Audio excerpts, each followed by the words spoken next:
Ooh, okay. Go. Hi, I'm a violist and I'm playing a music festival in the Sierras. How about this scenery? Anyway, I will be coming to Palo Alto soon to start teaching. I've been teaching in the Palo Alto Unified School District string program for about 10 years. And my name is Miss Lynch, and I teach with a wonderful violinist whose name is Miss Mumford. So we're the two string teachers for the fifth grade music program in Palo Alto Unified School District. And I want you and your parents to see this video because this is about how to keep your instrument safe. All stringed instruments are very, very, very fragile. And it's going to be up to you to make sure that your instrument stays intact without breaking things or doing things that might hurt your instrument. So it's important at home and at school to keep your instrument safe. At home, find a place where your instrument will not get bumped or kicked, and you need to keep your instrument away from siblings and from pets. So when I'm at home, I tend to put my instrument in a corner next to the wall, or on a table. When I put it on a table, I generally put it like this, and when I put it on the floor, I generally put it like that. This is the best way to protect your instrument. So it needs to be out of direct sunlight. You can imagine all the sunlight out here. In the music festival, we play in a great big tent. There's no sun. So you need to keep your instrument out of extreme temperatures. So if it's raining at school, you might want to ask your teacher where you can keep your instrument inside the classroom that will keep it safe. Oftentimes there are countertops that don't have anything in underneath, and you can put your instruments there. But try to keep your instrument on the inside during extreme weather. So, also, keep your instrument in your case when you're not playing. There's a way you can hold it, and I'll show you that now. So, this is my viola, and I'm going to lean over. I'm going to unhitch the locks and open it up. Okay? And right here, I have a Velcro that keeps the instrument safe. And there's a little suspension system here so the instrument doesn't touch the bottom. So what I do is, I'm going to put it back in. I take my left hand and I put it in a cup like this, and then I pull the instrument up by the neck.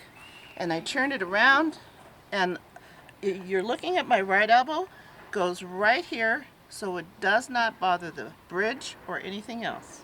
And this is a safe way to hold your instrument during string class. And to hold your instrument, like if you have to walk and tell your parents something or a sibling something, you can walk with this really easily and the instrument will remain safe. Okay? Now, if you play violin and viola, you're going to have a shoulder rest. And if you notice right here, there's a little scoop, and that scoop sits right on your shoulder. And so the easiest way to put the shoulder rest on, I really recommend this, is you fit the feet in the middle, and then you put that against your belly button. And then you put the feet on the other side and slide them up with your thumb. So the shoulder rest won't fall off. When you take the shoulder rest off, it's simple. Push it down, boom. I'm going to put it back on because we're going to move on to the rest of the instrument. Okay? Now, some students are bothered by this button and by this metal for the piece that holds the jaw rest on. So, this is how I play concerts. Now what I could do is put a rubber band around the jaw rest and keep it there. And so that way I'm not touching metal and things don't bother me here. This is your jaw rest comfort cloth. Okay? And I also have a wipe cloth because after every time I play the instrument, I wipe the rosin off the strings. Okay? Now, I'm going to put the viola back in the case where I know it's safe, and I'm going to get the bow out. So, I unlatch the frog, and what do you think would happen if I just pulled it straight out? Would I crack right here at the tip? You bet I would. And the bows are very fragile, so this is how I get out the bow. I pull it out going in reverse, okay? And then I get the bow out. And you'll notice that there's a little curve in the stick right here. And you're gonna tighten the bow hair. Right now it's in kind of a resting way. And you tighten the screw clockwise, away from you. Now I could tighten this bow until it looked like a bow and arrow, but I'm not gonna do that because that's not the most efficient way to use the bow. And so I tighten it until I know I can push the wood down to the hair without the wood touching the hair. Yeah? Okay, so every time you play, you rosin your bow. This is my rosin, and I've got the bow tightened just right, and I hold the frog like a club, and do you see this metal? This happens to be gold, but I hit the rosin against the metal, and that loosens it so it can enter in the split ends of the horsehair. Yeah? And I'm putting my rosin away, and I'm going to get the instrument out again, and I'm going to take my jaw rest cloth in my left hand, and now I'm ready to go. So I'm going to go backwards now and show you how to make sure that your instrument stays safe when you put it away. Okay? So I let the instrument down, I take my jaw rest cloth, I put the instrument safely where my elbow's over the tailpiece, not over the bridge. Before I completely do that, I need to tell you why we have to do that, why we have to be so careful with the top of the instruments. Do you see this? This keeps the tailpiece on and it's not glued. This keeps the jaw rest on, it's not glued.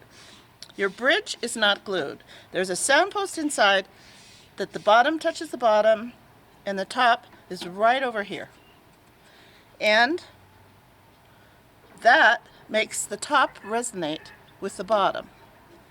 And the strings go in the peg box and screw with pegs. They are not glued. The pegs are not glued. So all of this said, the back is kind of flat, and the best way to keep your instrument safe is on its back or on its side. But never, ever, ever over what's not glued. Again, here I'm putting this away. I'm going to sit that there. I've got the instrument by the neck. I push the shoulder rest down. I place the shoulder rest in, and I wipe the strings. Of course, I haven't played, and I wipe the bow, just the wood. And the first thing I do, I'm going to hold on the instrument, and I'm going to put the bow in the case. And then you remember, we're going not in reverse, we are going forward, and the tip, which is the most fragile, goes in first, and then you put the frog in and turn the knob to keep it locked in. Okay, so putting the instrument in the Velcro and tightening the Velcro, and I notice, oh, this is not quite fitting well, and then I cover this up. I cover my instrument up. I have a blanket, but I'm going to use this for now. Okay? And I make sure everything's secure. Close the case. Lock these locks, and you have to make sure that they're locked. One time I picked up the instrument and they weren't locked, and it was a very scary moment. Anyway, so now you and your parents know how to take care of your violin or your viola. Looking forward to meeting you.